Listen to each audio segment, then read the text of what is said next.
l'épisode numéro 9, où il est question de 2 futures naissances. Résumé de l'épisode précédent. Thésée a appris que la femme de Zeus, Héra, voulait empêcher la mère d'Héraclès de mettre son enfant au monde. Pour cela, elle a fait appel au terrible moire.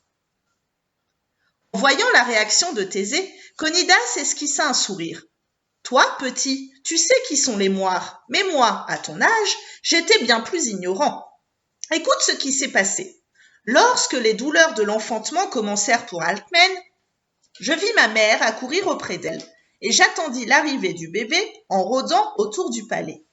C'est ainsi que je fus le premier à distinguer un nuage de poussière sur le chemin. Des voyageurs approchaient. Peu à peu, je discernai leurs étranges silhouettes. Il s'agissait de 3 très vieilles femmes en longues robes blanches. Cheveux, blancs comme la neige, tombaient jusqu'à leurs pieds.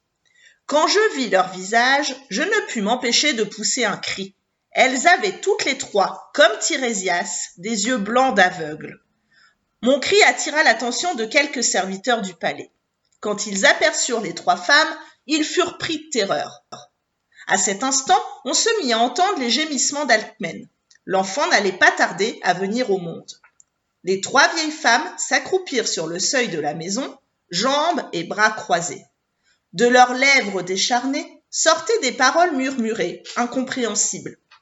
Ma mère, qui venait de surgir derrière moi, m'attira précipitamment à l'intérieur. « Ne reste pas là, Conidas, les moires jettent des sorts sur le palais. » En réalité, je ne craignais rien. Elles étaient venues, à la demande d'Héra, pour retarder la naissance du bébé d'Alcmène. Tant qu'elle resterait jambes et bras croisés devant la maison, la naissance n'aurait pas lieu. Caché derrière un olivier, un autre visiteur observait la scène. Il portait un casque avec 2 petites ailes. Ses sandales, elles aussi, avaient des ailes. Il s'appuyait sur un drôle de bâton sur lequel 2 serpents étaient enroulés. Ce qui frappait surtout chez lui, c'était son regard pétillant. Les vieilles accroupies, qui terrifiaient tout le palais, semblaient plutôt l'amuser. Moi, j'observais ce qui se passait de la fenêtre de ma chambre. C'est comme ça que je l'aperçus. Avec ses ailes aux pieds, pas de doute, c'était le dieu Hermès. Je le vis soudain surgir de derrière son arbre et crier avec impertinence « Hé, les vieilles, on dirait que vous avez un besoin urgent !» Mais ces moqueries ne suffirent pas à faire bouger les moires accroupies devant notre porte. Il se tourna vers moi, toujours rivé à ma fenêtre, me fit un petit geste d'amitié, puis s'envola. « Tu connais donc le dieu Hermès » s'exclama Thésée. « C'est lui qui te fait toutes les confidences sur les dieux ?» Conidas eut un sourire qui semblait dire oui, et il poursuivit. « Tu as promis de ne plus m'interrompre. Laisse-moi t'expliquer ce que le dieu messager faisait là. » Hermès avait entendu dire que sa belle-mère Héra avait monté un mauvais coup, et il était tout simplement venu aux nouvelles. « Va donc voir ce qui se passe au palais d'Amphitryon. Puis, rends-toi au palais du roi d'Argos, et tu comprendras tout, lui avait conseillé sa sœur, la déesse Artémis. Hermès et Artémis s'aimaient tendrement, et tous les 2 détestaient copieusement leur belle-mère Héra.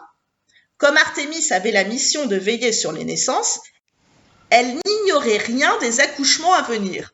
Voilà pourquoi elle seule pouvait donner ce conseil à Hermès. Après avoir observé la situation au palais d'Alcmène, le dieu s'envola et j'en fus bien déçu. En fait, il se rendit discrètement au palais du roi d'Argos et ce qu'il y découvrit l'étonna grandement. À cet instant, une autre femme était dans les douleurs de l'enfantement. Mais ici, personne n'empêchait le bébé de venir au monde. La jeune femme qui allait devenir mère s'appelait Nicipée. Hermès l'observait caché derrière une draperie lorsqu'une servante entra dans la chambre. Elle posa une main apaisante sur le front de la future mère et lui dit « Allez, madame, vous qui êtes la petite fille du courageux Persée, montrez-vous aussi courageuse que votre grand-père. » Hermès sursauta. C'était donc cela. La ruse d'Héra était diabolique. Si Nicipée accouchait en premier, son fils deviendrait le roi de Mycène à la place du fils d'Alcmène. Hermès retourna au palais où Alcmène espérait bien accoucher. L'enfant ne venait toujours pas. Les 3 vieilles étaient restées immobiles depuis 9 jours et 9 nuits. Soucieux, le dieu messager repartit chez le roi d'Argos. Lorsqu'il arriva, des cris de joie résonnaient dans le palais. « Longue vie à Eurysthée! Gloire à qui vient de mettre au monde un si beau fils! Votre grand-père Persée serait fier de vous, disait sa servante à la jeune maman. Hermès en avait assez vu. Il repartit au plus vite au palais d'Alcmène. Il était très inquiet. Maintenant que ce bébé nommé Eurysthée allait devenir roi de Mycène, les moires allaient-elles enfin laisser l'autre bébé venir au monde? La suite au prochain épisode.